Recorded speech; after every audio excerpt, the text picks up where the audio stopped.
The sound of splintering wood jolted Hannah Brennan from sleep just before dawn, her heart hammering as she threw off her quilt and rushed barefoot across the cold floorboards to her son's small room, already knowing with sick certainty what she would find. The window hung open, its frame shattered, and the bed lay empty, the blankets thrown back as if little Thomas had been snatched from his dreams. She screamed his name into the gray morning light, her voice raw and desperate, but only silence answered her from the dusty streets of Stockton, California, where the year 1878 had begun with such terrible cruelty. Hannah's hands trembled as she clutched the windowsill, staring out at the awakening town with tears streaming down her face. She knew immediately who had taken her boy. James Brennan, her ex-husband, had made his threats clear enough when the judge had granted her the divorce 6 months ago and given her custody of their 7-year-old son. James had stood in that courtroom with murder in his eyes, his face twisted with rage and humiliation, and he had sworn that she would pay for shaming him, for daring to leave him despite his drinking and his fists. She had hoped he would accept defeat and move on, perhaps drift away to another town as so many bitter men did, but she should have known better. James had never let anything go in his life. She ran to her neighbors, pounding on doors in her nightdress, her long auburn hair loose and wild around her shoulders. The Hendersons came first, Mr. Henderson still buttoning his shirt as his wife wrapped a shawl around Hannah's shaking shoulders. Then came the Wungs from the laundry, and old Mrs. Patterson who had helped deliver Thomas 7 years ago. Word spread quickly through the close-knit neighborhood, and within an hour, half the town knew that Hannah Brennan's boy had been stolen in the night. The sheriff arrived at her small house by mid-morning, a portly man named Crawford, who had been elected more for his family connections than his competence. He walked around the broken window, peered at some tracks in the dirt outside, and then stood in her parlor shaking his head with what he probably thought was sympathy, but looked more like annoyance at being bothered. "Mrs.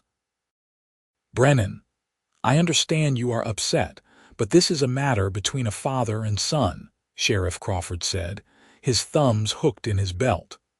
"The law does not look kindly on a mother who would keep a boy from his father." "The court gave me custody," Hannah said, her voice shaking with fury now rather than fear. "James broke into my home and kidnapped my child. That is against the law, even you must know that." Crawford's face reddened. "Now see here, a man has rights to his own son. Maybe the boy wanted to go with his pa. Have you thought of that?" "He broke the window," Hannah said through clenched teeth. "Does that sound like a child who wanted to go?" The sheriff shrugged.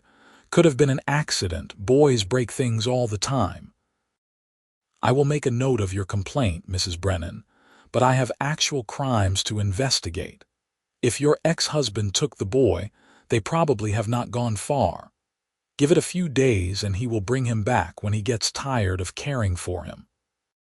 Hannah stared at the lawman with dawning horror, realizing that he had no intention of helping her, that in his mind, she was just a troublesome woman who had stepped out of her proper place by leaving her husband.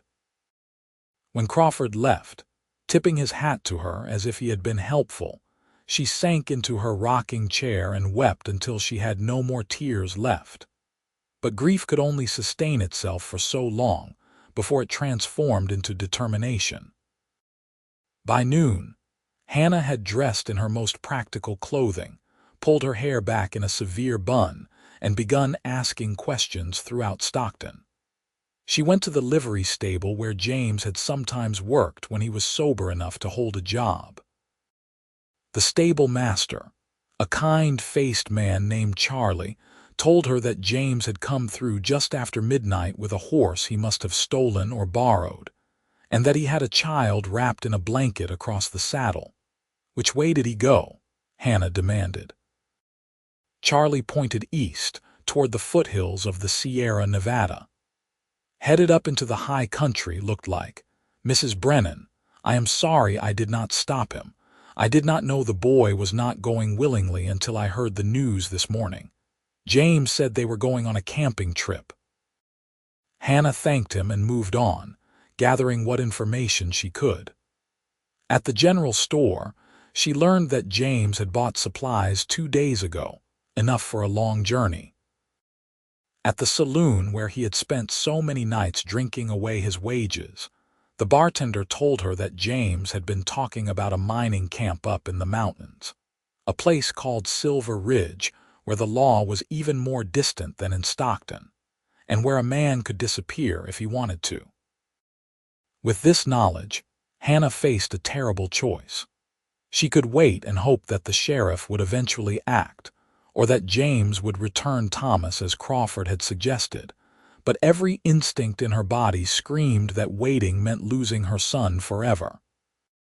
James was not a man who made idle threats, and his hatred of her had been growing like a cancer for years. If he had taken Thomas to a remote mining camp, he would make sure she could never find them, or worse, he might do something to the boy to hurt her in the deepest possible way. But Hannah had no skills for tracking a man through wilderness. She could cook and sew and manage a household, and she had learned to support herself by taking in laundry and mending since the divorce.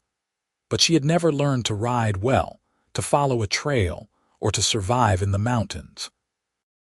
She needed help, the kind of help that wore spurs and knew the hard country where James had fled. The name that kept coming up as she asked around town was Ethan Pierce, a cowboy and sometime tracker who had a reputation for being able to find anything or anyone in the wild lands of California.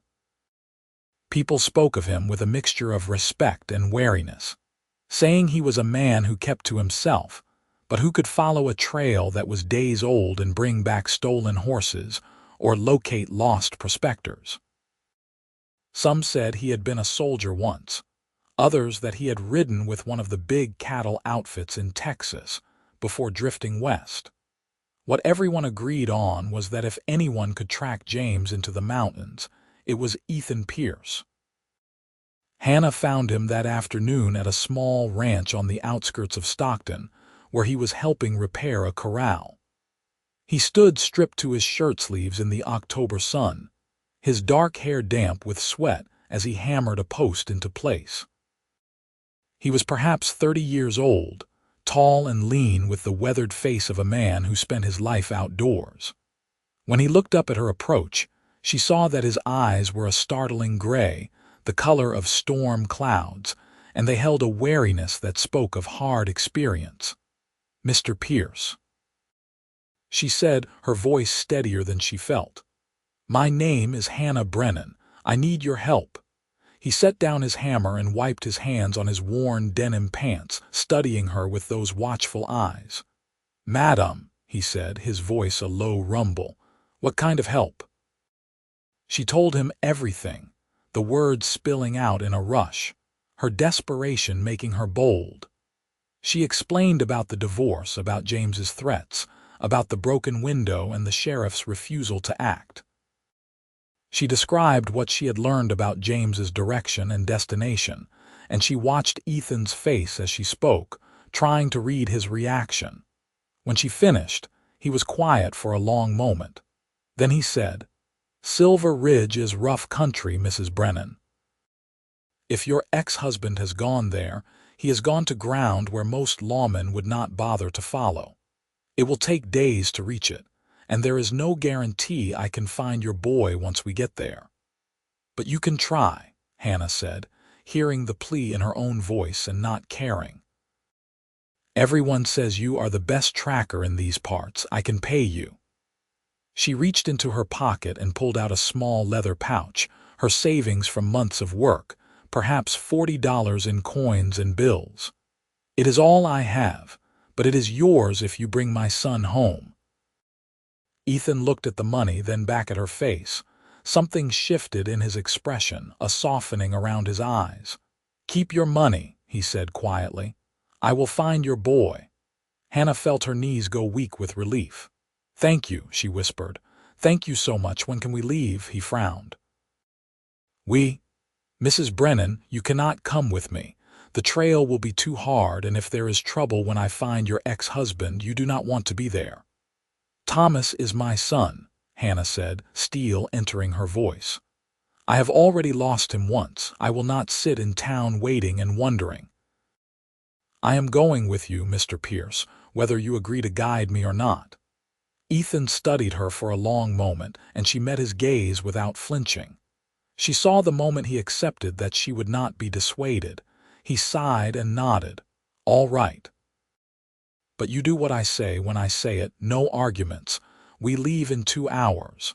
Bring practical clothes, a bedroll, and whatever food you can carry. And Mrs. Brennan, this will not be easy." "Nothing in my life has been easy," Hannah replied. "I can manage." Those 2 hours passed in a blur of preparation. Hannah changed into her oldest dress, one she could move in, and borrowed a pair of her late brother's boots from Mrs. Patterson. She packed food, a canteen, a change of clothes, and a few other necessities into a canvas bag. She went to the bank and withdrew the last of her money, insisting that Ethan would be paid for his time regardless of what he said. Then she returned to the ranch where she found him waiting with 2 horses, his own rangy roan gelding and a gentler mare he had borrowed for her.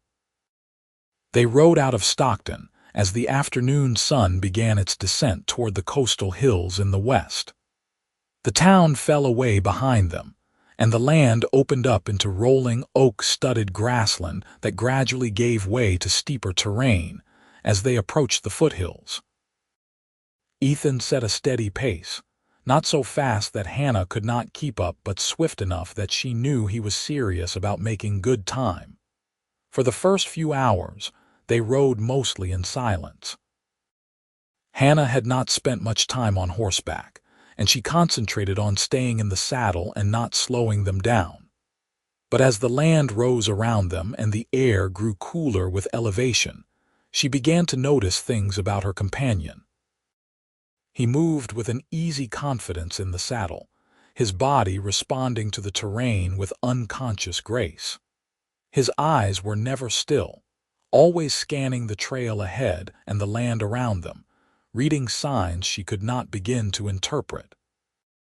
When they stopped to rest the horses at a small creek as dusk approached, Ethan dismounted and walked along the bank for several minutes before returning to where Hannah waited. "They came through here yesterday evening," he said, pointing to marks in the soft earth that looked like any other disturbance to her untrained eyes. "One horse carrying 2 people, moving at a walk.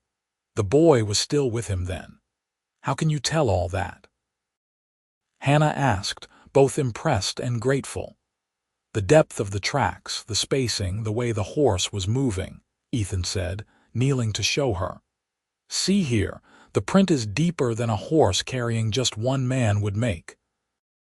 And here, you can see where the horse stopped and shifted its weight, probably because the boy was squirming. A man traveling alone would not stop so often." Hannah felt tears prick her eyes at the thought of Thomas frightened and struggling in James's grip, but she blinked them back. Crying would not help her son. "Is he pushing them hard?" she asked. "No," Ethan said, and there was a note of reassurance in his voice. "He is taking his time, staying on the easier trails. That is good for us because it means we can catch up, and it is good for your boy because it means he is not being mistreated too badly on the journey." They made camp as darkness fell, in a small clearing sheltered by pines. Ethan would not allow a fire, saying the smoke might alert James if he was somewhere ahead on the mountain, so they ate a cold meal of bread and cheese and dried meat. Hannah spread her bedroll near a fallen log and lay down fully clothed, staring up at the stars that blazed overhead in the clear mountain air. "Try to sleep," Ethan said from where he sat with his back against a tree, his rifle across his knees. "We will start again before dawn." "Are you not going to sleep?" Hannah asked. "I will sleep some," he said. But one of us should keep watch. Hannah wanted to protest that he needed rest too, but exhaustion dragged at her and she felt herself drifting despite her worry. Her last thought before sleep claimed her was that she was grateful not to be facing this alone, that somehow she had found this quiet, competent man who seemed determined to help her, despite having no reason to care about her troubles.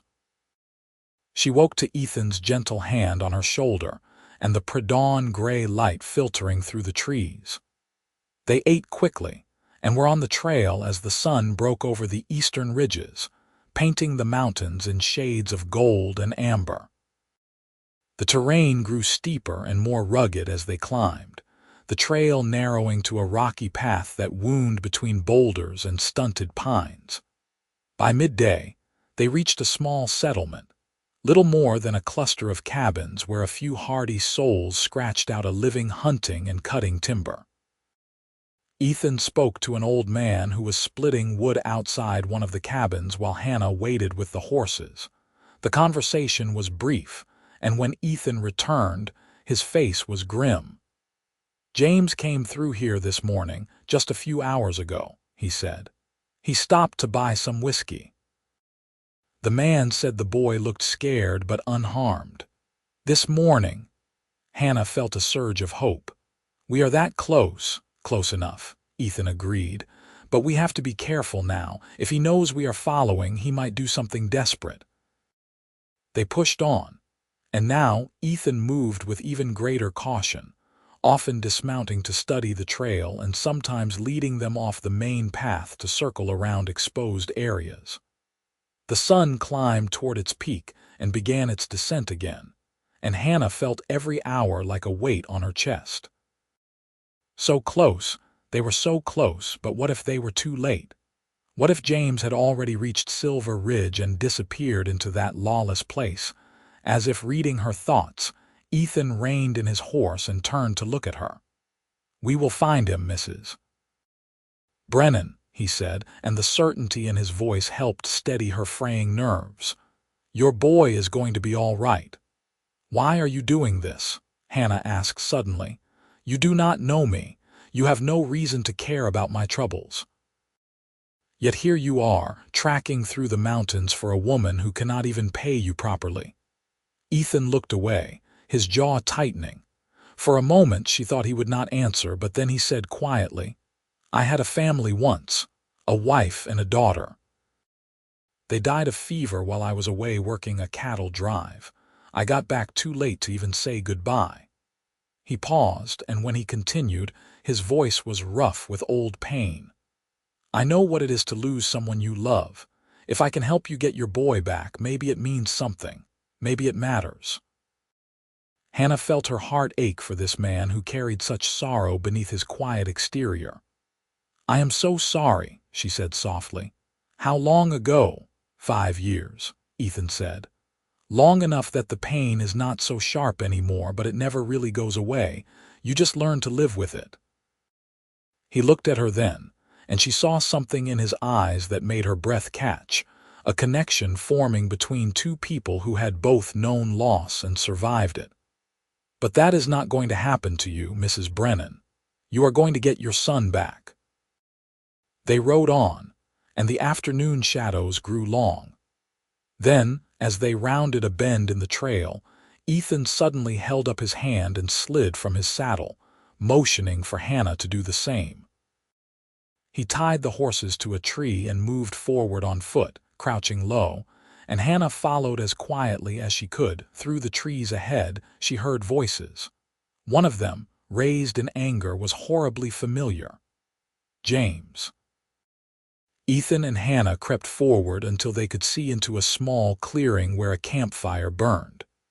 James Brennan sat on a log near the fire, a whiskey bottle in his hand, and across from him, huddled in a blanket, was Thomas.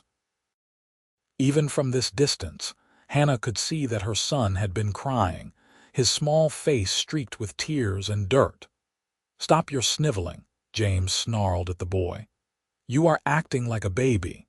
I am your father, and you should be grateful I came to get you away from that woman."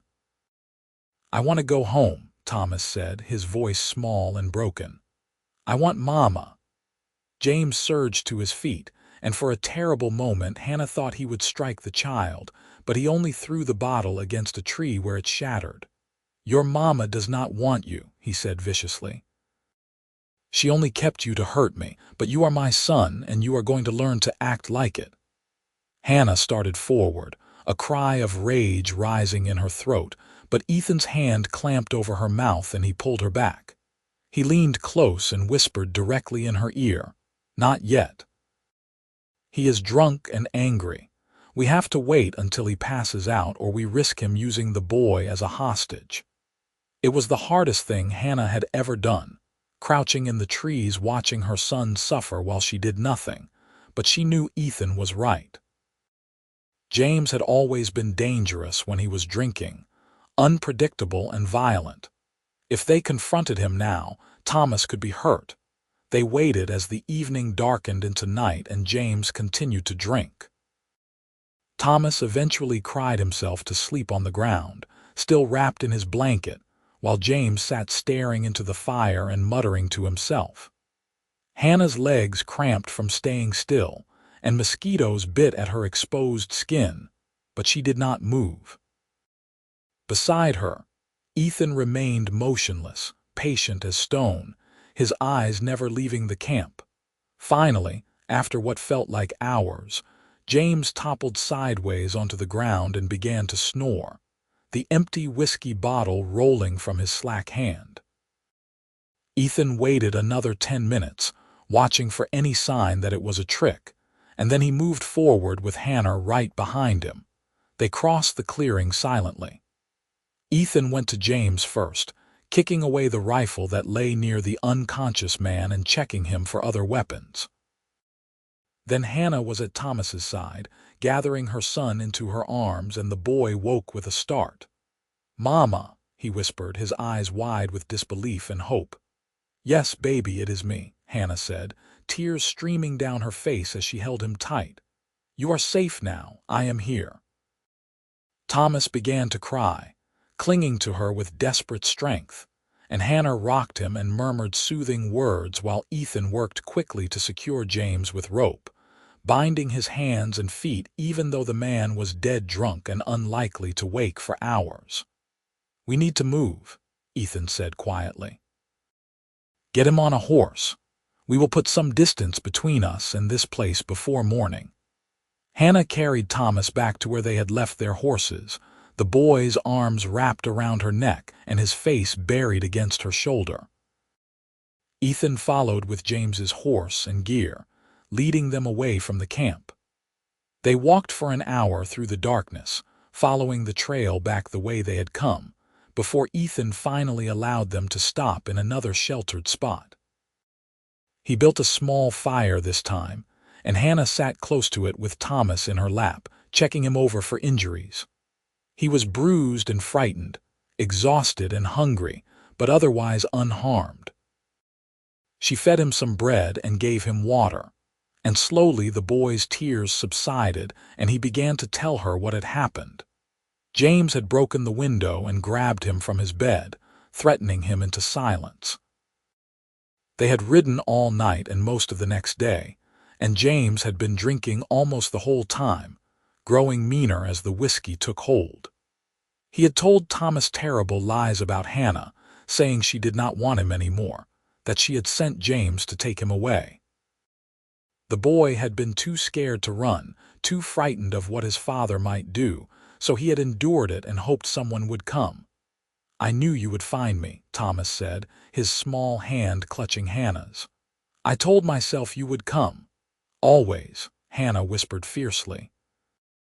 "I will always come for you, Thomas. Always." Ethan watched them from across the fire, his expression unreadable in the flickering light. When Thomas finally fell asleep, truly safe for the first time in 2 days, Hannah gently laid him on a bedroll and covered him with blankets. Then she looked up at Ethan. "Thank you," she said, and the words seemed inadequate for what he had done. "I do not know how to repay you for this." "You do not owe me anything," Ethan said. "I am just glad we got to him in time." What do we do with James?" Hannah asked, glancing toward where her ex-husband lay bound and snoring on the ground. "We take him back to Stockton and turn him over to the sheriff," Ethan said.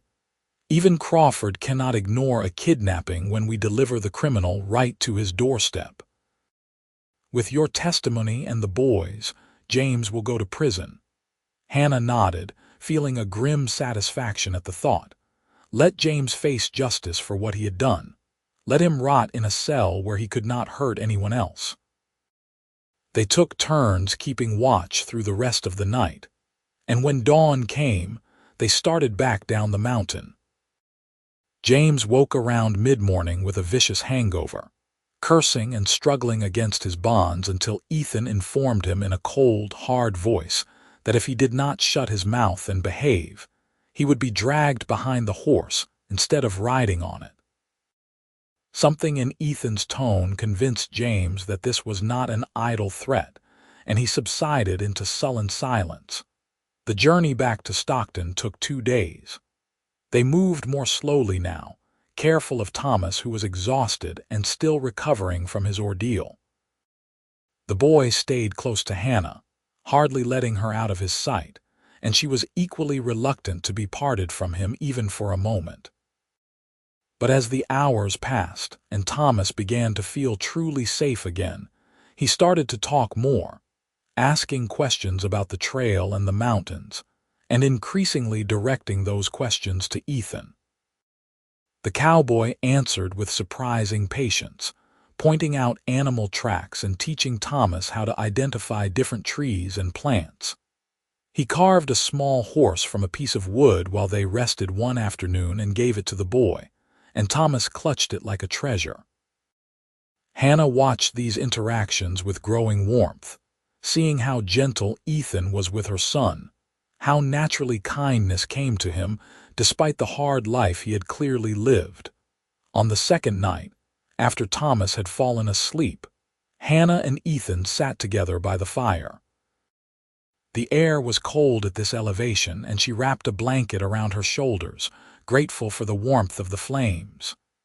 "He is a good boy," Ethan said quietly, looking at Thomas's sleeping form. "You have done well with him." "It has not been easy raising him alone after the divorce," Hannah admitted. "People talk, they judge, but he is my whole world and I would do anything for him."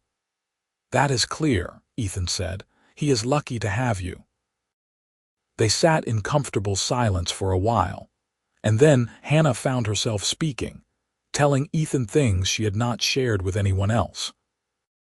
She told him about her marriage to James, how he had been charming at first, but had gradually revealed his true nature as a jealous, controlling man who turned to drink when things did not go his way.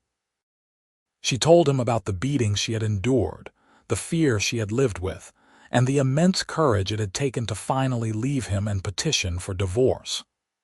"I was so ashamed," she said, staring into the fire. "People said I should stay, that marriage was sacred, that I should try harder to make him happy. But I knew if I stayed, eventually he would kill me, and then what would happen to Thomas? So I left, and everyone in town thought I was a scandalous woman for abandoning my husband." "They were wrong," Ethan said, and there was anger in his voice now, but not directed at her. "You were brave. You protected your son and yourself. That takes more strength than most people ever have to show." Hannah looked at him, this man who had appeared in her life at the moment of her greatest need, and she felt something shift inside her chest. "You understand," she said softly. "Most people do not." "I understand that the world is not fair, and that sometimes doing the right thing means going against what everyone expects of you," Ethan said. "I understand that you are one of the strongest people I have ever met, Hannah Brennan." It was the first time he had used her given name, and hearing it in his deep, quiet voice made her heart beat faster. She realized suddenly that she was intensely aware of him, of the way the firelight played across his weathered features, of the strength in his hands, of the kindness in his storm-gray eyes. and she saw in his expression that he was aware of her too, that something was building between them that had nothing to do with the desperate circumstances that had brought them together. "Ethan," she said, testing his name on her tongue, and she saw him draw in a sharp breath. But then Thomas stirred in his sleep, murmuring for her, and the moment passed. Hannah went to her son, soothing him back into deep sleep, and when she returned to the fire, Ethan had moved back, putting distance between them. "You should get some rest," he said, his voice carefully neutral. "We have a long ride tomorrow." Hannah nodded and lay down on her bedroll, but sleep was a long time coming. She could not stop thinking about Ethan, about the way he had looked at her, about the warmth that had bloomed in her chest at his words. It was too soon, surely, to feel this way about someone. Her divorce was only 6 months old, and she was still healing from years of James's abuse, but her heart did not seem to care about timing or propriety. Her heart only knew that Ethan Pierce was a good man, that he had saved her son, that he made her feel safe and seen in a way she had never experienced before. They reached Stockton late the following afternoon, riding down the main street with James still bound and sullen on his horse, Thomas riding in front of Hannah on her mare, and Ethan leading the way. People stopped and stared, and word spread quickly. By the time they reached the sheriff's office, a small crowd had gathered. Sheriff Crawford came out onto the boardwalk, his face flushing red when he saw them. "What is the meaning of this?" he blustered. "This is James Brennan," Ethan said, his voice carrying clearly. "He kidnapped his son in violation of a court order. Mrs. Brennan and I tracked him into the mountains and recovered the boy. We are here to file charges." Crawford sputtered, looking between them and the watching crowd. "Now see here, this is a family matter. There is no need to involve the law." "The law is already involved," Ethan said coldly. "Or it should be. This man broke into Mrs. Brennan's home, kidnapped a child, and took him into the wilderness. That is a crime, Sheriff, and if you refuse to act on it, I will take this matter to the federal marshal in Sacramento." The threat of outside intervention and the presence of so many witnesses finally spurred Crawford to action. He took James into custody, locking him in a cell while promising Hannah that formal charges would be filed. James shouted curses and threats as he was led away, but they sounded hollow now, the ranting of a defeated man who would finally face consequences for his actions. When it was done, Hannah stood on the boardwalk with Thomas holding her hand and Ethan beside her, feeling drained but triumphant. Her son was safe. James was behind bars. It was over. But as Ethan prepared to ride away, heading back to the ranch where he worked, Hannah felt panic rise in her throat. She could not let him just leave, could not let him walk out of her life as abruptly as he had entered it. "Ethan, wait," she called, and he turned his horse back to face her. "Please come to dinner tomorrow night. Let me cook you a proper meal. It is the least I can do." He hesitated, and she saw the war in his eyes, the pull of attraction fighting against something else, perhaps fear or old pain or simple caution. But then he nodded. "All right," he said, "tomorrow night." Hannah spent the next day cleaning her little house and preparing the best meal she could manage with her limited resources.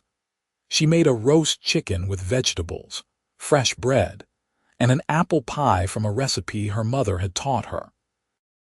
Thomas helped, excited to see Ethan again, chattering about the cowboy who had rescued him and carved him the little wooden horse that now occupied a place of honor on his bedside table. Ethan arrived at dusk, freshly shaved and wearing a clean shirt, his hat in his hands. He looked uncomfortable in the small, feminine space of Hannah's parlor, like a wild thing brought indoors, but he smiled at Thomas when the boy ran to greet him, and he complimented Hannah on her home. They ate together, the three of them around Hannah's small table, and the conversation flowed more easily than she had expected. Ethan told Thomas stories about his travels, about driving cattle across the Great Plains of Texas, and seeing buffalo herds that stretched to the horizon. Thomas listened with wide eyes, asking endless questions, and Ethan answered them all with good humor. After dinner, Thomas grew sleepy, the stress of the past days catching up with him. Hannah tucked him into bed and sang him the lullaby she had sung every night of his life, and when she came back out into the parlor, she found Ethan standing by the window, looking out at the darkening street. "He will be all right," Ethan said quietly. "Children are resilient. He will heal from this." "Thanks to you," Hannah said, moving to stand beside him. "If you had not found him, if you had not brought him back to me, I do not know what would have happened." "You would have found a way," Ethan said, turning to look at her. "You are stronger than you know, Hannah." They stood close together, close enough that Hannah could feel the warmth radiating from his body, could see the flecks of darker gray in his eyes. Her heart was pounding, and she saw her own longing reflected in his face. "I do not want you to go," she whispered. "I know we have only known each other a few days, but I feel like I have known you much longer. I feel like I have been waiting for you." Ethan's hand came up to cup her face, his calloused palm gentle against her cheek. "I feel it too," he said, his voice rough. "But Hannah, I am not an easy man.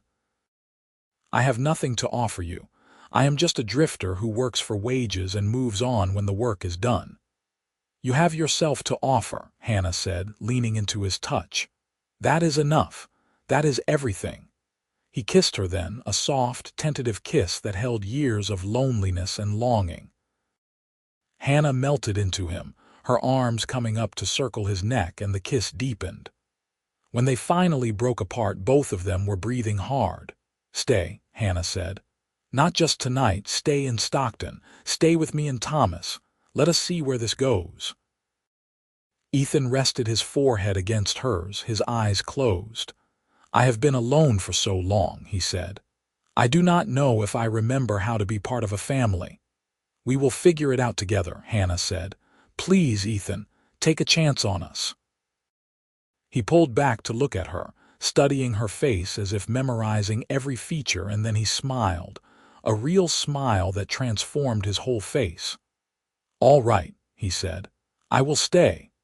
Over the next weeks and months, Ethan became a fixture in Hannah's life and in Stockton.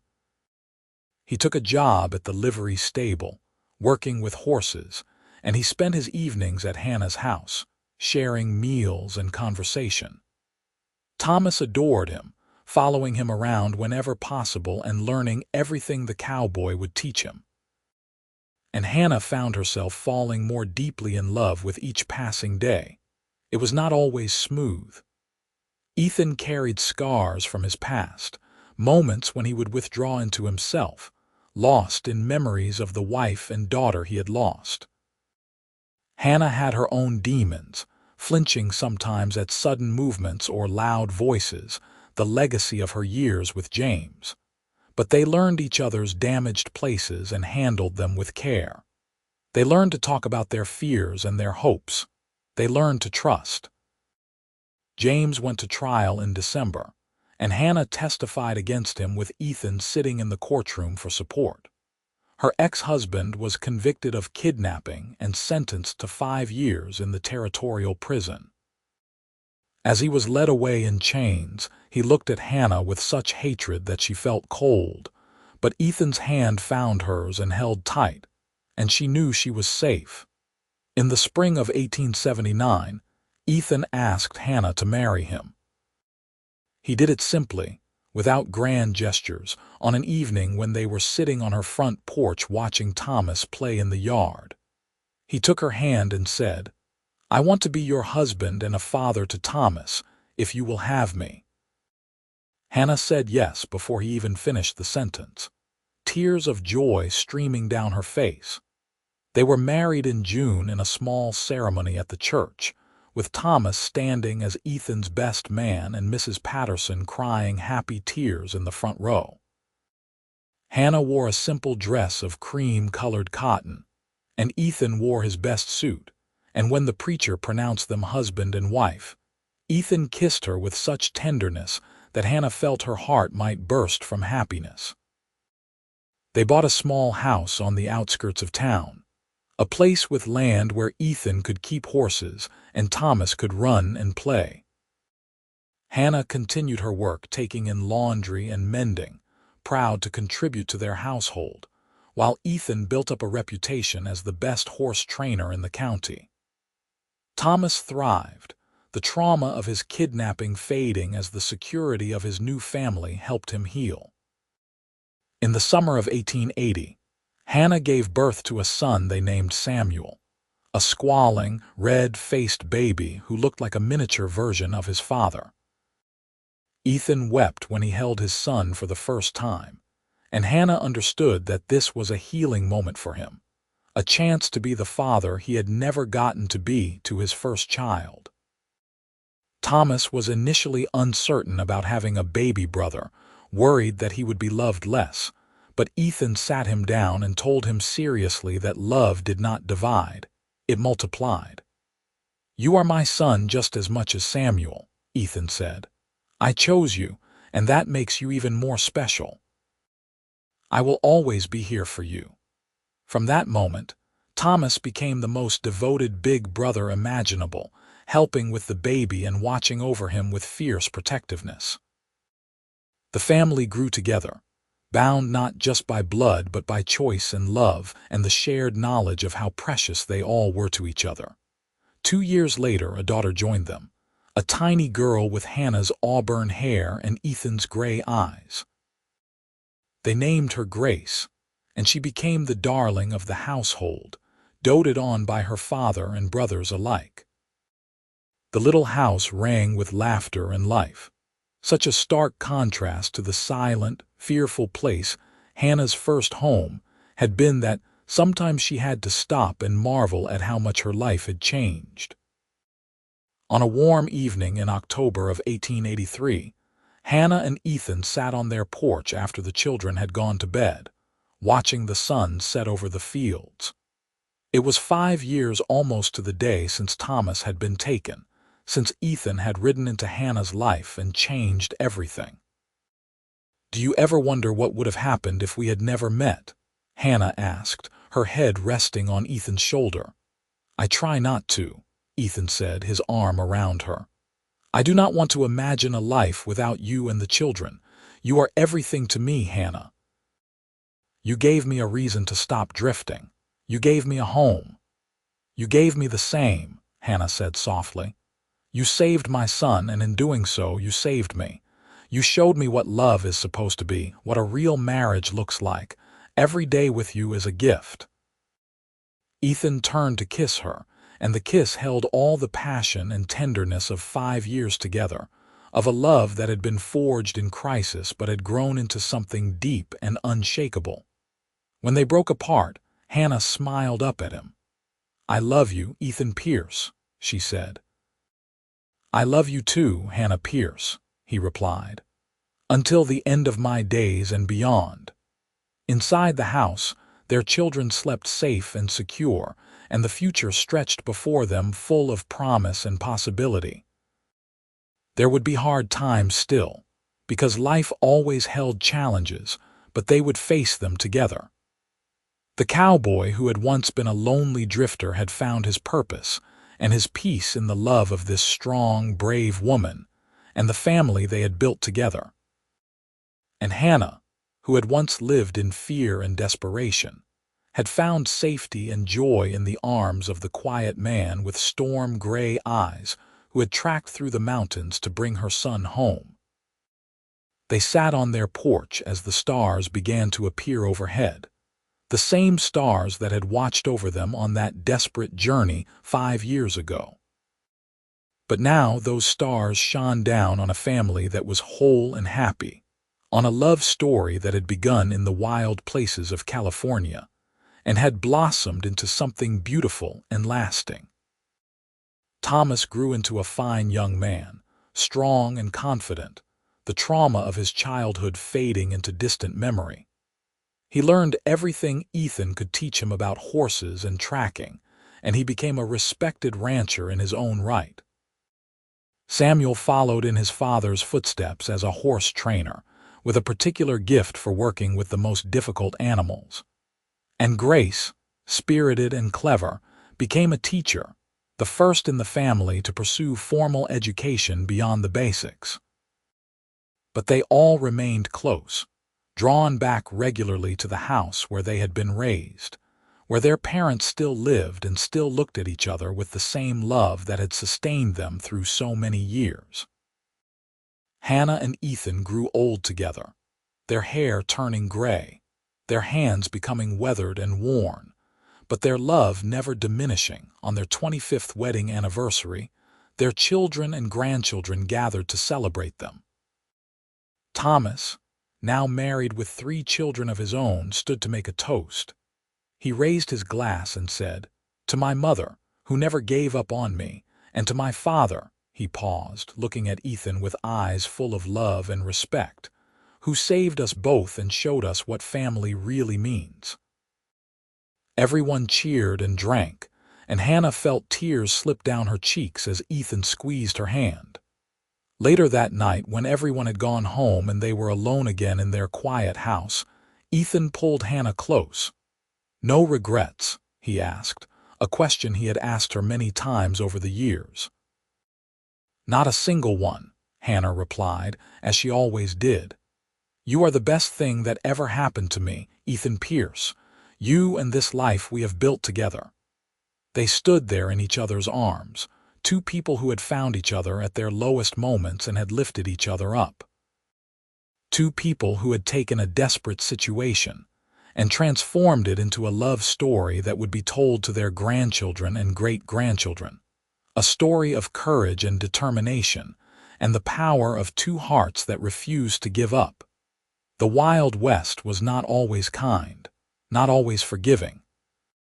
It was a place of harsh realities and hard choices, of danger and uncertainty. But it was also a place where people could be reborn, where second chances were possible, where a cowboy could become a father and a frightened woman could become strong.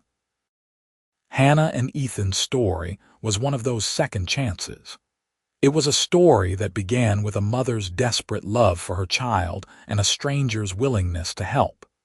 It was a story of a journey through dangerous mountains to rescue a stolen boy. It was a story of 2 damaged people finding healing in each other. And it was a story that ended, as all the best stories do, with love triumphant, and a family bound together by something stronger than blood or law or convention. On a spring morning in 1904, Hannah Pierce passed away peacefully in her sleep at the age of 72, surrounded by her children and grandchildren, with Ethan holding her hand. She left behind a legacy of strength and kindness, a family who adored her, and a husband whose heart broke at her passing, but who also knew that he had been blessed beyond measure to have shared his life with her. Ethan followed her 6 months later, unable to bear being parted from his beloved wife for long. Thomas found him in the garden, sitting in the chair where he and Hannah had spent countless evenings together, a peaceful expression on his weathered face. In his hand was a letter addressed to his children, and in it he had written, "Do not grieve too long for me. I have lived a life far richer than I ever deserved, loved by the most remarkable woman I ever knew, and blessed with children who made me proud every single day. When your mother's son was taken all those years ago, I was a lost man with nothing to live for, just drifting through life waiting for it to end. But helping her find Thomas gave me a purpose, and falling in love with her gave me a reason to live. She was my salvation, just as I hope I was hers. We had 35 years together, and I would not trade a single day of them for anything in this world. Take care of each other, love each other fiercely, and remember that family is the greatest treasure anyone can have. Your father, who loves you all." They buried Ethan next to Hannah on a hillside overlooking their ranch, and on the headstone they carved both their names and a simple inscription, "Together always." And so the story of Hannah Brennan and Ethan Pierce came to its close, a story that had begun with heartbreak and terror, but had been transformed by courage and love into something beautiful. They had lived fully and loved deeply, and they had created a family that would carry their legacy forward through generations. In the end, that was all anyone could hope for, to be remembered with love and to leave the world a better place than they found it. The Wild West that had been their home had long since been tamed by the time they died, the frontier giving way to settlement and civilization. But in the hearts of their children and grandchildren, the spirit of that earlier time lived on, the strength and resilience and fierce independence that had characterized both Hannah and Ethan. They passed down the story of how their family began, of the desperate mother and the quiet cowboy who had ridden into the mountains and brought a stolen boy home, of the love that had blossomed in the most unlikely of circumstances, and had endured through all the trials and joys of a shared life. It was a story worth telling and retelling, a reminder that even in the darkest moments, hope was possible, that love could heal even the deepest wounds, and that sometimes the greatest adventures began with a simple act of kindness, a stranger willing to help, a heart willing to trust again. And though Hannah and Ethan were gone, their love story remained, a testament to the power of two souls finding each other exactly when they needed each other most. In a small town in California in the year 1878, when the Wild West was still wild, and anything was possible for those brave enough to reach for it.